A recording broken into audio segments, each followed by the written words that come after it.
Қалада өскен қыз едім. Үйдің ортаншысы болдым. Әкем мен шешем де қарапайым жандар, бірақ ағаларым намысшыл. Үйде 3 қыз, 2 ұл болдық. 2 ұлдан кейін мен туылыппын. Ерке болып өстім. Бірақ әкем мен ағаларым бізді қаққан қазықтай ұстайтын еді. Артық көшеге шығармайды. Көшеде құрбыларыңмен келе жатып, даусыңды қатты шығарып күлуге болмайды. Қысқа киім, шалбар киюге болмайды. Әкем мен анам да ұлдарының айтқанынан шықпайтын болды. Өйткені 2 ұлды атасы мен әжесінің ерекше балалары. Бойжеткен шақта да жігітпен сөйлесу мүмкін болмады. Тек ауылға ата-әженің үйінде барғанда ғана еркіндік болды. Ағаларым қалада жұмыс жасап, ауылға көп бара алмайтын.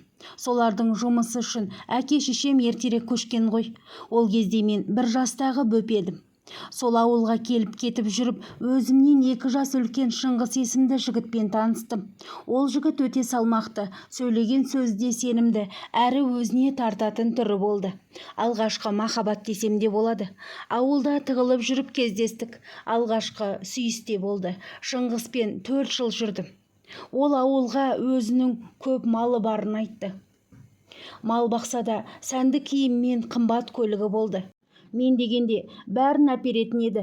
Мен үшін ақшаны есепсіз шашатын жігіт болды. Шыңғыспен жүретінімді тек анам білді. Шыңғыстың отбасы да қарапайым жандар екенін анам айтқан. Бірақ соңғы курста ағаларым менің сол жігітпен жүретінімді естіп қойып, үйде айғай болды. Сен қыз Ахметтің баласы Шыңғыспен кездесіп жүргеніңді ауыл шулап айтып жатыр, рас па деп үлкен ағам. Менде үн жоқ. Не я деп, не жоқ деп те айтпадым. Ағам қайталап сұрады. Сол кезде анам араласып: кездессе несі бар? Жақсы отбасының баласы өзіміз сияқты. Қыз мұраты кету деген, оқуын бітірсе ұзатамыз деді. Ағам ашуланып: ол жігіттен басқа адам құрып қалды ма? Ол нағыз баукеспе. Қанша адамды қан қақсатқан біреу.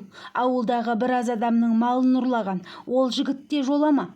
Байланысыңды үз, аяғыңды сындырамын деп өз жұмыстарымен сыртқа шығып кетті. Мен ағамның сөздеріне сенбедім. Әлде махаббаттың соқырлығына әйтеуір ағам мені одан айырғысы келетіндей көрінді. Бөлмеме кіріп алып өз-өзіме ағамның осы ит мінезін-ай, мынандай мінезбен өмір бойы қатынсыз өтеді. Әйтеуір ақыл айтшы деп бұлқан-талқан болдым. Шыңғыспен тағы тығылып кездескенде ағамның айтқанын айтып едім. Ол біртүрлі болып кетті. Сосын сабырлы жүзбен: мен ұры емеспін. Өз малым өзіме былай жетеді. Маған біреудің малын ұрлап не керек? Менің басым екеу емес. Жастық шағымды мал үшін түрмеге отыруға айырбастаймын ба? Ақымақ емеспін ғой деді. Шыңғыстың осы сөзі жүрегіме батты. Өзім ұялып қалдым. Шыңғыстан кешірім сұрап, ерінен өзім жабысып сүйіп алдым. Bir сәтте туған ағамды жек көріп кеттім. Ағамның сөздерінен соң анамның ойы да бұзылды. Қызым, ағаң айтса дұрыс айтқан. Жолама десе жолама. Ол білетін шығар мүмкін. Анам да қарсы болды. Менің сөзім тек анама ғана өтеді. Ашуланып анама: я, үнемі ағамдікі дұрыс. Ол не десе де дұрыс, ал менікі өмірі бұрыс. Мені сендер асырап алдыңдар ма? Менің сөзімді ешкім тыңдамайды, елемейді. Мені әлі бала көресіңдер деп жылап бөлмемнің есігін тарс жауып алдым. Көп ұзамай мұғалім мамандығын бітіріп дипломымды қолыма алдым. Сол кезде Шыңғыс та мені құттықтау үшін ауылдан қалаға келді. Өте қымбат алтын алқасы мен гүлі бар. Осы бір сыйлығынан соң мен еш ойланбастан Шыңғыстың жары болуға келістім. Ол мені өз рұқсатымен алып қашты. Басқа 2 ағам Шыңғыстың табалдырығынан теуіп кірді. Қатты ұялғаным-ай, мені шырылдатып түгімді қоймай Шыңғысты да ұрып үйден алып шығуға тырысты. Шыңғыстың туыстары ортаға түсіп, әзер дегенде сол үйде келін болып қалдым. Қатты қиналғаным сол күннен соң үй ішімен менен бас тартты. Тіпті тойыма да келмейді. Тегін қыз болдым. Артымнан апарған қалың малды да қабылдамады. Ұрының отбасымен араласпаймыз деп айтып жіберіпті. Мейлі, араласпаса қойсын. Менде оларды көргім келмейді. Бәрін бүлдіріп отырған ағаларым деп ішімнен ашуланып жүрдім. Енем арасында ащы тілімен шағып алады. Бірақ күйеуім бәрін басып тастайтын. Күйеуім мені шын сүйеді деп ойлаймын. Мені еш уақытта ақшадан тарықтырмады. Ағаларым сияқты 5-10 тиынның өзін не үшін жұмсайсың деп әзер беретін еді. Ал күйеуім ондай болмады. Қолыма 50 мың ұстатып қояды. қалағанға жұмса дейтін. Былай киім дегендерге бөлек береді. Арада 5 жыл өтті. Бөлек шығып зәулім үй салдық. Мен не ішем, не кием деген емеспін. Үлде мен бүлдеге орандым. 2 ұлымды дүниеге алып келдім. Соңғы жылдары үйімізге ауылдың біраз адамдары келіп Шыңғысты қарғап кетіп жүрді. Сондағысы: оңбай кеткір-ай, жалғыз малымды ұрлап сатыпсың.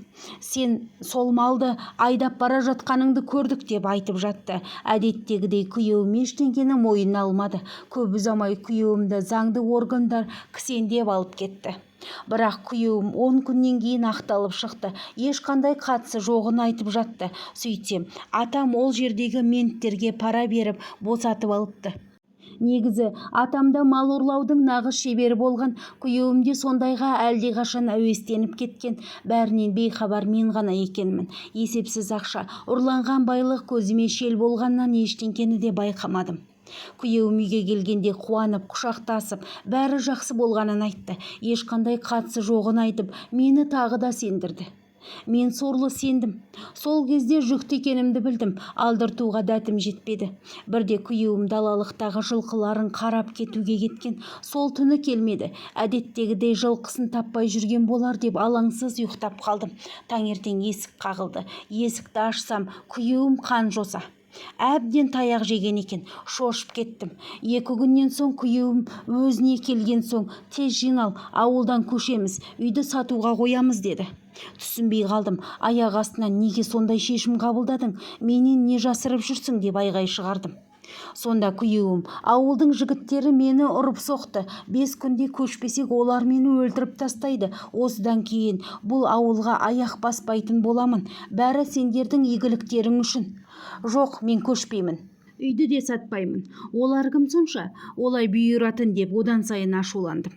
Жаным, мені неге түсінбейсің? Мен ауылдың біраз малын ұрлап саттым. Осы үйді сол ақшаға салдым. Саған есепсіз берген ақшада ұрлықпен келген. Мен осы бір сөздерден соң есеңгіреп қалдым.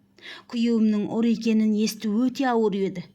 Бәрінен де балаларымды ойлап жылай бердім. Осы кезге дейін арам тамақпен өсіріп жатқан екенбіз ғой. Алла бар ғой, бізден есеп алмаса да ұрпағымнан алады. Қанша жанның қарғысы бізге тимесе де балаларыма тиеді. Оның дәлелін күйеуімнің қарындасы мен інісі. Біз солай апыл-ғұпыл көшіп кеттік. Үйді де арзанға сатып қаладан бір бөлмелі ескі пәтерді әзер алдық. Көп ұзамай ауылдан суық хабар келді. Күйеуімнің 9 бітірген қарындасы өзіне қол салыпты. Өйткені ол қызды кім екені белгісіз бір топ жігіттер зорлап кеткен деп ауыл шулады. Тергеу болғанымен өзіне қол салды деп жауып тастады. Сол бір оқиғадан соң мен өзімді жоғалттым. Ішімдегі шарананы өліп босандым. Қатты күйзеліске түстім. Күйеуім әйтеуір жаныма демеу болып жүрді, бірақ оны кешіре алмадым. Бәрі соның кесірінен болып жатқандай көрінді. Енді ес жиып өзіме келгенде тағы да ауылдан бір хабар жетті. Шыңғыстың мектеп бітірген інісі есін жоғалтып ақыл естен айырылыпты. Ата-енем бақсы балгер жағалап жын кірді деген. Байғұс бала мектепте өте жақсы оқитын, ұбт-ға барамын деп жүрген еді. Өйткені алтын белгіге тапсыратын. Бірде енем айтқаны есінде қалыпты. Жын шығарамыз деп ол баланы 6 ай бойы үйде арқандап ұстаған. Сосын ешқандай ем болмаған соң ауруханаға алып келіпті. Ауруы әбден асқынғанда ауруханаға әкелгесін бірден психологиялық емханаға жатқызыпты. Одан кейін қанша жыл өтті, ешқандай емі болмады. Сол күйі ауру болып қалды. Қайын жұрттағы оқиғалардың өзі жүрегіме әбден батты. Менің де балаларым бар ғой. Күйеуімнің күнәларын қошақандарым тартпаса екен деп үнемі жылаумен болдым. Осы қалаға көшкелі Шыңғыс көп жұмыстан шығып қалды. Әйтеуір бас сұққан жерінен 2 күнде шығып қалады. Сонымен үйде бірде маған: дипломың бар ғой, жұмысқа шық, балаларға қарайын деп. Мен ешқандай жерге жұмысқа алмайды деді. Мен де үйде отырудан шаршағандаймын. Өзімді қолға алайын деп жұмысқа шықтым. Мұғалім болған соң дұрыс киініп сәнденіп жүруіңе тура келеді. Көп ұзамай Шыңғыс қызғануды шығарды. Ақталып-ақ шаршайды екенсің. Жұмысқа тұрғаныма 6 ай болған соң бала ту деген бұйрығын айтудан шығарды. Менің туғым келмейді. Bir бөлмелі қапаста 2 ұлмен әзер тұрып жатқанда топырлатып туғым келмейді. Сол үшін де жиі ұрысып Арамыз суып кеткендей. Бір айлықтың ақшасы өмір сүруімізге әзер жетеді. Күйеуімнің жұмыс жасамай жатып ішер болса, одан сорақысы жоқ екен. Мен еркекпін, ақша табайын дейтін ойы да жоқ. Екі ұлымды мектепке барады. Бұл үйде диванда теледидар көріп жатып қояды. Қанша жыл өтті, әлі де солай. Ұлдарым ер жетіп келеді. Солардың амандығын тілеп жүрмін. Әкесі болса жатып ішер. Әрі қызғаншақ. Үйде отырып әбден құтырған. Ажырасып кеткім келеді. Осы ойымды енеме айтып едім, түгімді қалдырмай ұрысты. Сен қатын құтырғансың. Кезінде үй алмай ұлымның ақшасын будақтатып жұмсадың. Енді түксіз қалып еді. Ұлым жаман болды ма? Қатыныңды жоқшылықтасына деген осы екен, деп әбден айтпағанды айтты. Жалғыз өзім отбасын асыраудан шаршадым. Bir жағынан әке-шешемді қатты сағындым. Ол жаққа қанша рет бардым, бірақ ағаларым үйге кіргізбеді. Әке мен ана туралы ән естісем жылап қаламын. Оларды құшақтап, мауқымды басуды армандаймын. Әттең.